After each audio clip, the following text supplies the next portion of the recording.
Hello and welcome to the first edition of our Term 3 newsletter. It's been an action-packed start to the term. On our first day of the term, as you all remember, it seems a long time ago, we had our student-led conferences.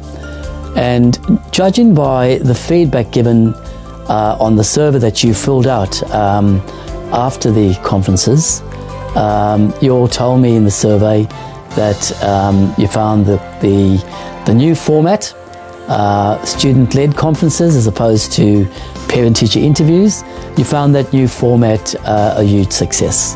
And so thank you for that feedback, and there are things that you've said that we need to work on, and we'll include that in our next effort at the end of the year. The aim of the student-led conferences was to put the students at the center of the conversation between yourselves, the teacher and the student. And a lot of metacognition, which is one of the highest skills of learning, goes into the preparation of the students for the conferences.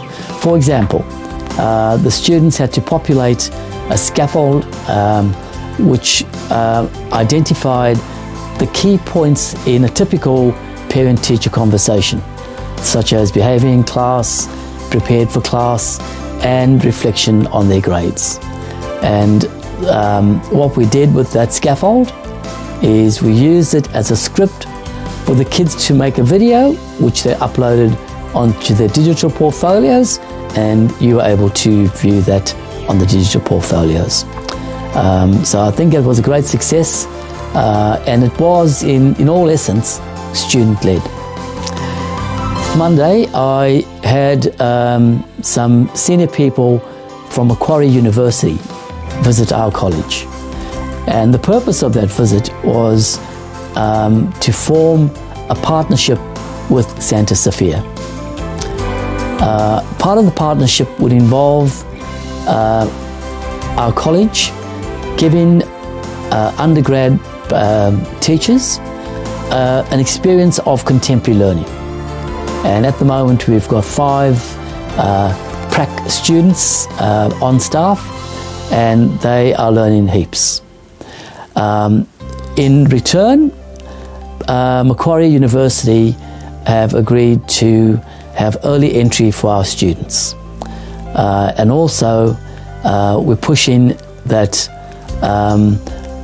some of our Year 12 students would have the privilege of starting an undergrad course while they're still at school. That's the essence of the partnership. The last fortnight I've been flat out, and it's mainly been employing staff for next year. We're going to need 10 new staff for next year, and in the last fortnight I've employed 7 new teachers, and I'll introduce them to you at a later stage. But one of the standout teachers that we employed was a lady, Stephanie Campanada, and Stephanie's role would be partnerships and pathways leader, and her role, her brief, would be to broker partnerships on behalf of the school with tertiary organisations such as Macquarie Uni and industry. So you may well hear from Stephanie in the near future, because I know that a lot of you have indicated that particularly if you have a small business or if you own businesses, that you want to give our students the experience of work placement, the opportunity to work on internships and the like. The construction of the school is going along smoothly. Bill Corp, the builder, have men on site 7 days a week. And at our last meeting, which was last Thursday, they told me that everything was on schedule, despite the COVID and despite the recent bout of rain that we've had. So it's thumbs up for the construction of our college, and we remain on schedule to open to move into the college in semester 2 2021, which is around about this time of the year next year. Last Friday, I had the privilege of going to our primary school to celebrate 100 days of learning.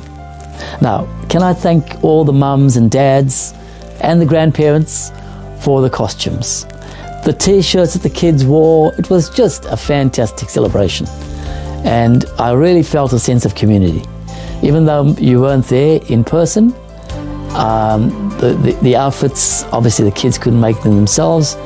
You had an involvement in preparing the kids, in dressing them up to celebrate 100 days. So thank you.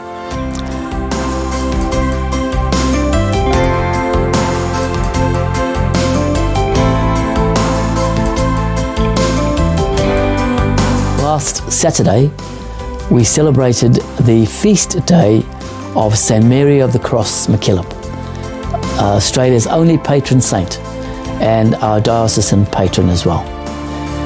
As you all know, Mary Mckillip was born in Fitzroy, Victoria in 1842. She came from quite a large family, eight siblings. And she was responsible for establishing Australia's first religious order, the Sisters of St. Joseph's. And they took a vow to poverty and were committed to equality.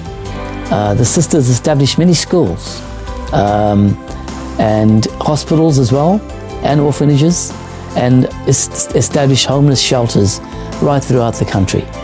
And they are, it was all under the guidance of Mary Mckillip. Despite the many challenges that they faced and the fierce opposition in some cases, Mary was a model of forgiveness and remained resolute in her faith until her death in 1809. So there you have it. We've got a great role model in St. Mary Mckillip to follow in our personal lives, and as we face the challenges that we currently face with COVID and the like, we can always look to Mary Mckillip for guidance and inspiration. Thank you, and until next time, see ya.